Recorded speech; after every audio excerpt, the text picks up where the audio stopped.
there, everyone. Barb Ling here with today's self-confidence challenge. And today we are going to dive into, let me move that over here, into something that you could start implementing right today. And what is that? Well, it's this. Today's self-confidence challenge is, I will proactively stop negative thoughts before they become reality. So, well, what do I mean by that? Okay, well, so often it is so easy to jinx yourself, to have all of these negative thoughts about yourself. Oh, if I try something, I'm going to fail.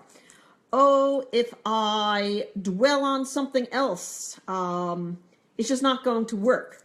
Or, oh my gosh, why should I even make this attempt? I'm such a lousy person to begin with, etc., etc. And oh, Nathan just joined. Hey there, Nathan.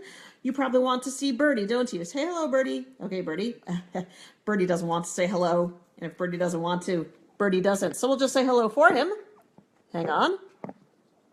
Birdie. So there we go. So back to negative thoughts. Okay, stopping negative thoughts before they become reality.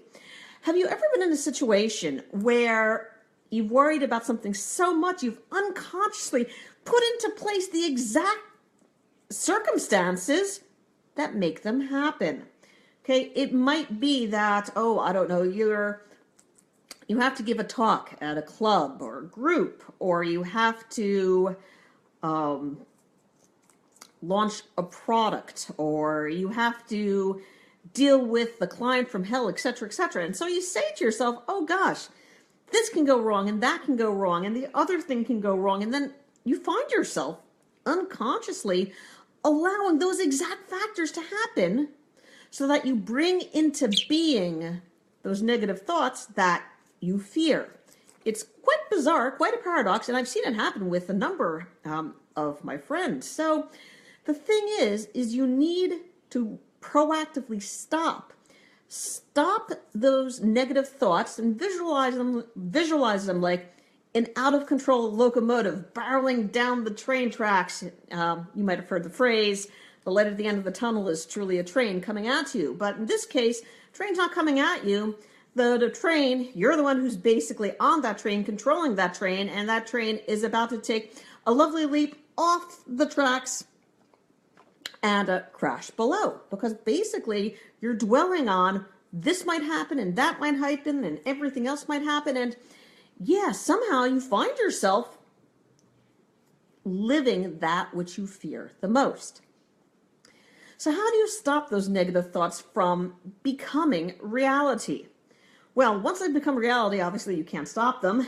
They're reality. So you remember it for the future.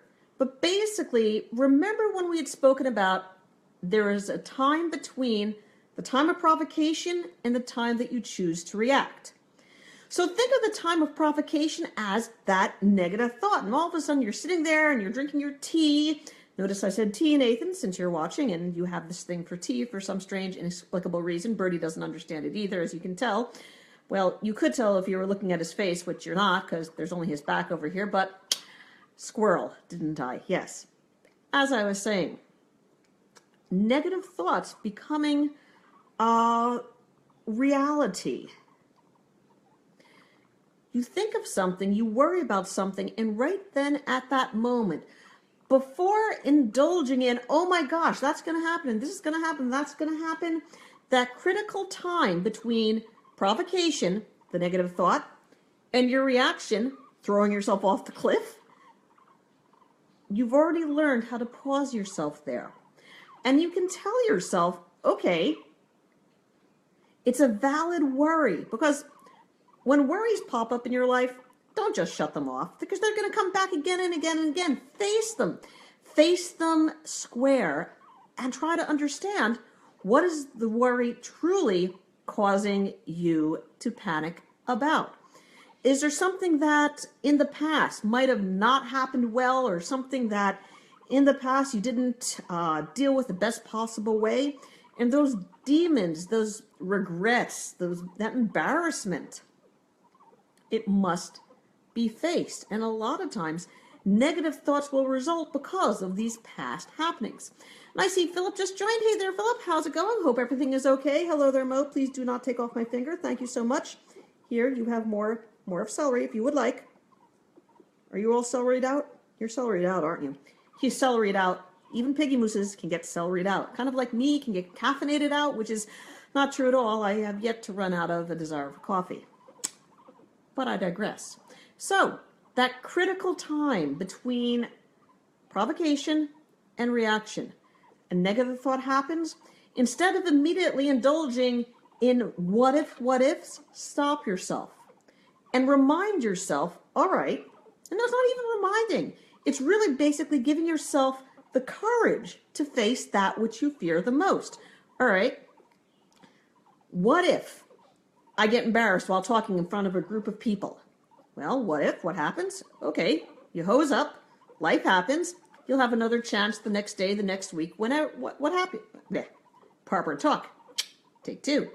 Whenever the opportunity should happen again. What if my relationship doesn't work out?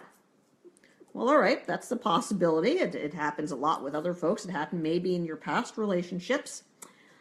You'll take the lessons learned from it. But even before the fact of the relationship not working out, you'll proactively discuss with your partner issues that you might currently have to prevent that which you fear from coming into reality. And that's the key, okay?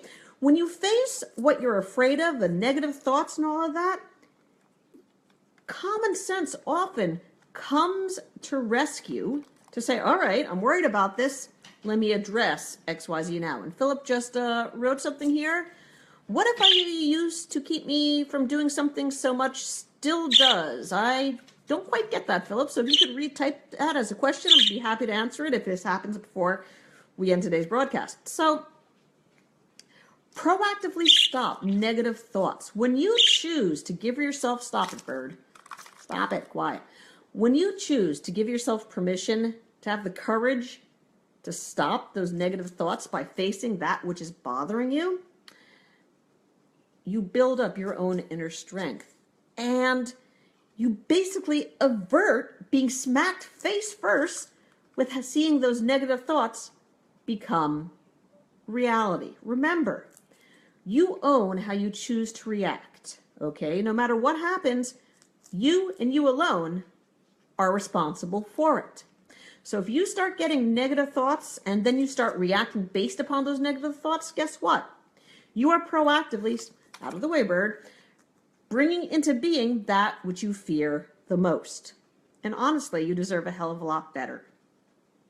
So yep, that's today's self-confidence challenge. I challenge you to proactively stop negative thoughts, face them, deal with them, and avert, sidestep possible disasters before they become reality. So, yep, this is Barbling here with Mo, the amazing mowing piggy moose, not to mention AKA El Bico of Dumo. And we will see you, swing, on the inside. Take care, everybody. Bye-bye.